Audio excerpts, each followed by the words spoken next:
বিসমিল্লাহির রহমানির রহিম। এই ভিডিওতে আমরা এসি ব্রিজেস বারে পড়ব। আসুন একটা কনসেপ্ট ক্লিয়ার করি। Unbalanced are not balanced condition এবং ব্যালেন্সড কন্ডিশন কী আছে। মনে করেন এখানে একটা ব্যাটারি আছে 12 ভোল্ট এবং দ্বিতীয় পাশে ব্যাটারি হয়েছে 9 ভোল্ট। সো কারেন্ট এখানে ফ্লো করবে from point A to B, আর এই সার্কিটটাকে আমরা বলবো not balanced or unbalanced condition. দ্বিতীয় সার্কিটটা আমরা নিয়েছি যেখানে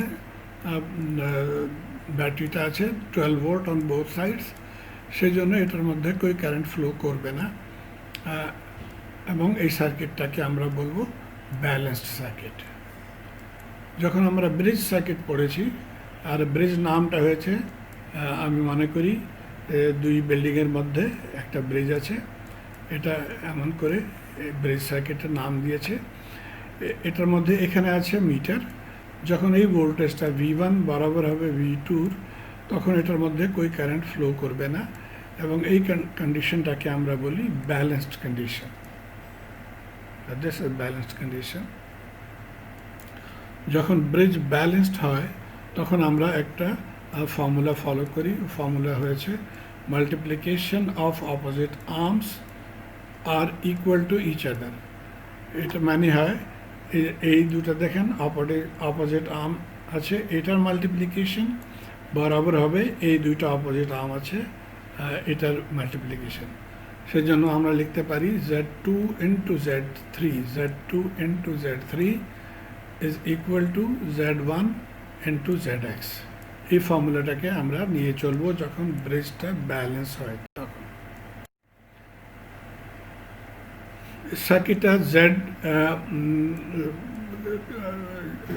জেড হতে পারে আর প্লাস LX, এটা হতে পারে আর প্লাস সি, এটা হতে পারে আর প্যারালাল সি, এবং এটা হতে পারে আর প্যারালাল এল। এখন এক্সাম্পল 9.5 সলভ করব। এসি ব্রিজ সার্কিট ব্যালেন্স আছে। Z1 is 1 kilo, Z2 is 4.2 kilo, Z3 হয়েছে parallel combination of a register and capacitor. ZX আমাদেরকে পতা করতে হবে। ফ্রিকোয়েন্সি গিভেন আছে 2 কিলো। এই কোশ্চেনটা দুই পার্টে আছে। প্রথম পার্টটা বলেছে যখন ZX সিরিজ কম্পোনেন্টস এর কম্বিনেশন হয়, এবং দ্বিতীয় পার্টটা বলেছে যখন ZX প্যারালাল কম্পোনেন্টসের কম্বিনেশন হয়। আসুন আমরা প্রথম পার্টটা দেখি। এই দুটো দিয়ে আছে। Z3 আমরা এখন পতা করব। Z3 এই মতে আছে, এটা parallel. Z3 is parallel combination of resistance and capacitance। তো এখান থেকে আমরা এই ফর্মুলাটা ইউজ করব, বাট প্রথমে আমরা 1/j⍵C3 পতা করে নিই। সো 1/j⍵C3 ভ্যালু পুট করে দিই। ওমেগা আপনি জানেন ইজ 2πf, এফ হয়েছে 2 কিলো এখান থেকে, এবং ক্যাপাসিটার আছে 12 পিকোফ্যারাড। 12 ইন্টু 10⁻²২। এটাকে সলভ করে নিব। এই ভ্যালুটা আমাদের কাছে আসছে 1/j⍵3। এখন Z3 আমরা পতা করে নিব। এই দুটো প্যারালাল। 1.5 রেজিস্টার, 1.5, এবং এই ক্যাপাসিটরের ভ্যালুটা আমরা এখান থেকে নিয়েছি। এটাকে সলভ করে আমরা Z3 পতা করব। সো এখানে আছি আমরা। এটাকে এখন আমরা সলভ করে নিব প্যারালালের। অ্যান্ড আমি মনে করি আপনারা এই ফর্মুলাটা জানেন।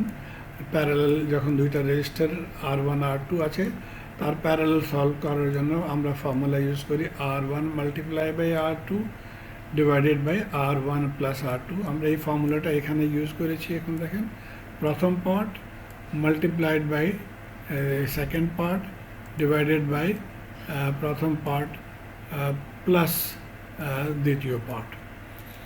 এটাকে আমরা আপনার ক্যালকুলেটরের কমপ্লেক্স মোডে যাবেন, তারপরে এটা ইজিলি আপনার সলভ করতে পারবেন। যে আপনি জানেন না কেমন করে কমপ্লেক্স মোডে সলভ করব, আমার একটা ভিডিও আছে এই টপিকে, তো আই উইল রিকমেন্ড কি আপনি ওই ভিডিওটা প্রথমে দেখে নেন। সো কমপ্লেক্স মোডে আমরা ডাইরেক্টলি এটা সলভ করে নিয়েছি। এটা হচ্ছে আমাদের ভ্যালু অফ Z3। এটাকে আমরা এই মতো লিখতে পারি Z10⁻⁶ কমন নিয়ে। এখন আমরা এই ফর্মুলাটা ইউজ করব, বিকজ এটা ব্যালেন্স কন্ডিশন আছে। So Z1 Zx is equal to Z2 Z3 or Z2 is equal to Z2 Z3 over Z1। আমরা এই ভ্যালুটা এখন পুট করে দিব। এই দেখেন Z2 এর ভ্যালু হয়েছে, এটা Z3 এবং এটা Z1। Again calculator in complex মোডে আমরা এটাকে সলভ করে নিব, তো আমাদের কাছে এই আনসারটা আসবে। এটাকে আমরা ওপেন করে নেই। সো এই দুটো পার্ট এখন আপনাদের ক্লিয়ার দেখতে পারেন। এখন প্রথম পার্টটা আমি আসি। প্রথম পার্টে বলেছিল ZX is made of series component. So series কম্পোনেন্টের জন্য আমাদের এই দুটো ফর্মুলা আছে। যেহেতু এই সিরিজ কম্পোনেন্টটা আর এবং এল এর কম্বিনেশন হয়, তখন আমরা এই ফর্মুলাটা ইউজ করি, আর প্লাস jωL। যখন এটা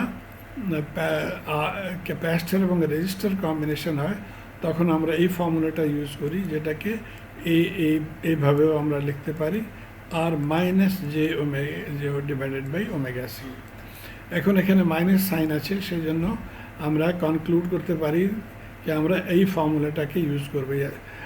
অর্থাৎ এই সার্কিটটা আছে আর এবং সি কম্বিনেশন, তো এটাকে আমরা ইউজ করব।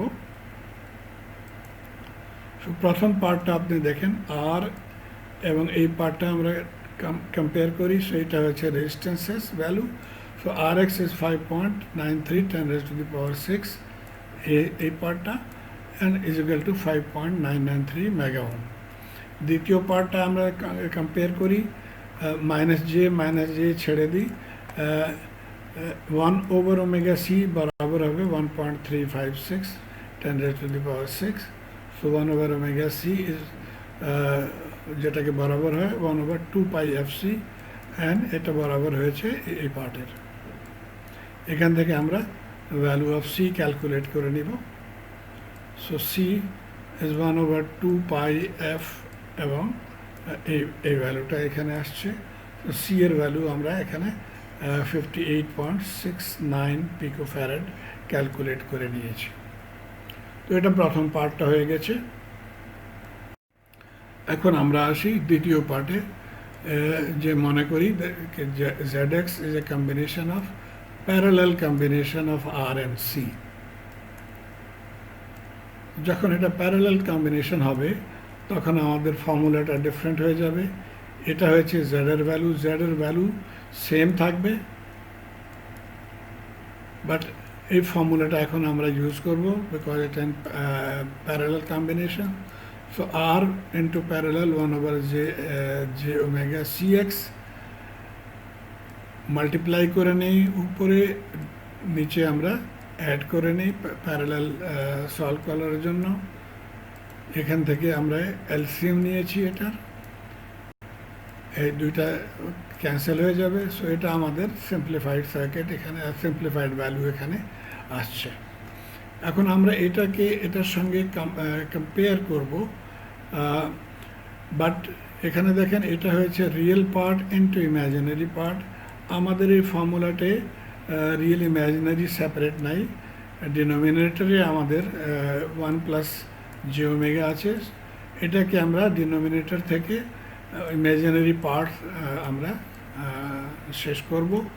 তার জন্য আমাদেরকে মাল্টিপ্লাই করতে হবে 1 - jωRC divided by 1 - jωRC।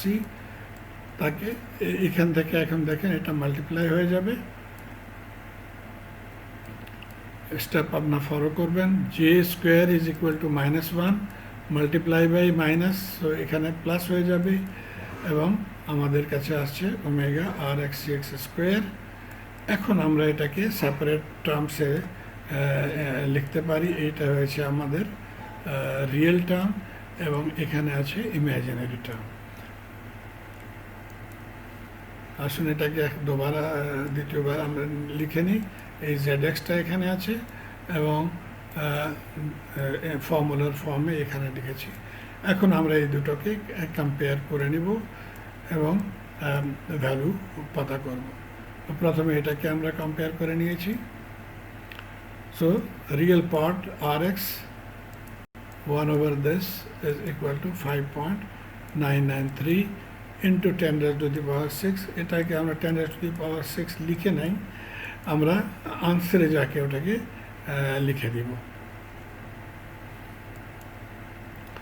Similarly এই পার্টটা দেখেন, এই পার্টটা আমরা 1.356 into 10 raised to the power 6, 10 raised to the power 6 এখানেও আমরা লিখে নাই, আনসারে যাকে আমরা এটাকে লিখে দিব।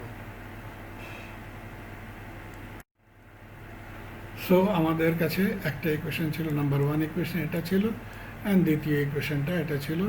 এখন আমরা এটাকে সলভ করব। এই টার্মটা আমরা এখানে নিয়ে যাই, 5.93 নিচে নিয়ে আসছি, এটা হয়েছে। এখন এই পার্টটা 1 point omega R C square, এখানে আমরা এই ভ্যালুটা পুট করে দিব। So omega R X square C square and divided by এই টার্মটা আমরা এখানে লিখে নিয়েছি। এটাকে আপনি আই হোপ সলভ করতে পারবেন স্টেপ বাই স্টেপ। দেখুন এটা চলে আসছে, আর এক্স স্কোয়ার ক্যান্সেল হয়ে যাবে, আর এক্স থেকে যাবে। So omega R X C x বরাবর হয় 0.226। এখন আমরা এই ভ্যালুটা এই ফর্মুলাতে নিয়ে আসবো, তাকে আমরা আর এক্স ক্যালকুলেট করে নিই। So putting this value, R X হয়েছে 6.3 এবং 10 raised to the power 6 যেটা আমরা ছেড়ে দিয়েছিলাম, ওটাকে এখন আমরা লিখে নিব ইন টার্মস অফ মেগা ওম। এখন আর এক্স এর ভ্যালু এখানে পুট করে আমরা সি এক্স পতা করে নিব।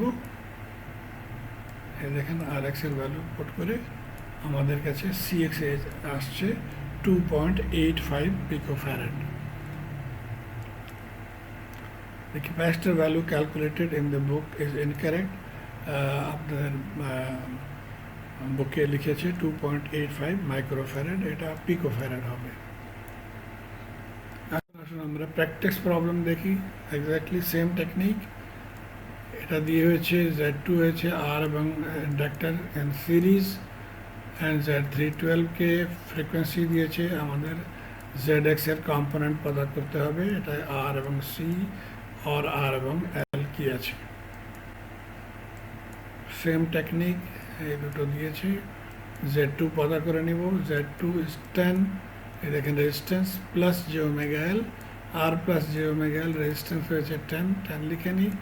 জে ওমেগা এল এখানে আমরা ক্যালকুলেট করেছি 2πfl, ইন্ডাক্টরের ভ্যালু পুট করে। সো Z2 হয়েছে 10 প্লাস জে 9.425। এখন আমরা এই ফর্মুলাটা অ্যাপ্লাই করব।